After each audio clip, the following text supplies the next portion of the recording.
Sobat Perkara, kamu lagi rencana mau beli rumah dengan KPR? Yuk kita kupas tuntas aspek legal KPR atau kredit pemilikan rumah. Mulai dari awal pengajuan hingga nanti pelunasan. Biar kamu nanti nggak salah langkah. Apa itu KPR? Pada dasarnya, KPR itu adalah peminjaman uang ke bank atau lembaga keuangan lainnya untuk pembelian rumah. Jadi, sobat nggak perlu langsung bayar lunas harga rumah yang kamu impikan, melainkan mencicil pembayarannya dalam jangka waktu tertentu. Nah, jaminan dalam KPR adalah rumah itu sendiri hingga cicilannya lunas. Jadi, ketika kamu gagal cicil KPR, maka bank punya hak untuk menjualnya.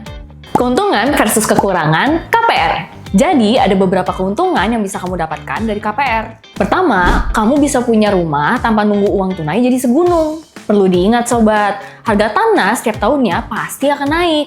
Jadi nih, kalau kamu mau nabung untuk 10 tahun ke depan untuk rumah harga 2 miliar pada hari ini, bisa-bisa rumah tersebut gak jadi kamu beli. Soalnya 10 tahun lagi rumah tersebut pasti akan jauh lebih mahal. Dan kedua, beban finansial jadi lebih ringan karena pembayarannya dipecah jadi cicilan bulanan.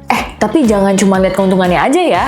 Ada juga loh sisi yang harus kamu waspadai. Pertama, kamu harus siap bayar cicilan 5-20 tahun sesuai dengan kemampuan atau kesepakatan sama pihak bank. Kedua, bunga yang kamu bayar tiap bulan tentunya nggak murah.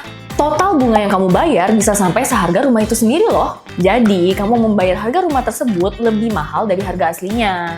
Tapi, ini tergantung bunga yang diberikan oleh bank pilihan sobat ya. Ketiga, resiko gagal bayar. Kalau nggak bisa bayar cicilan, rumahmu bisa disita bank. Ini namanya eksekusi jaminan fidusia. Dan terakhir, ada biaya tambahan, notaris, administrasi, dan provinsi yang nggak bisa dihindari. Tapi tenang, semua itu bisa diatasi asal kamu tahu prosesnya dan punya perencanaan keuangan yang matang. Yuk kita bahas proses perjalanan KPR dari awal sampai akhir. Prosesnya tuh kayak gini sobat. Konsultasi ke bank. Pilih bank yang programnya cocok buat kamu. Pengajuan KPR. Siapkan dokumen lengkap mulai dari KTP, KK, sampai slip gaji. Survei properti. Bank bakal cek rumah yang mau kamu beli. Penilaian kredit. Pastikan kamu punya kemampuan finansial buat bayar cicilan. Tanda tangan akad.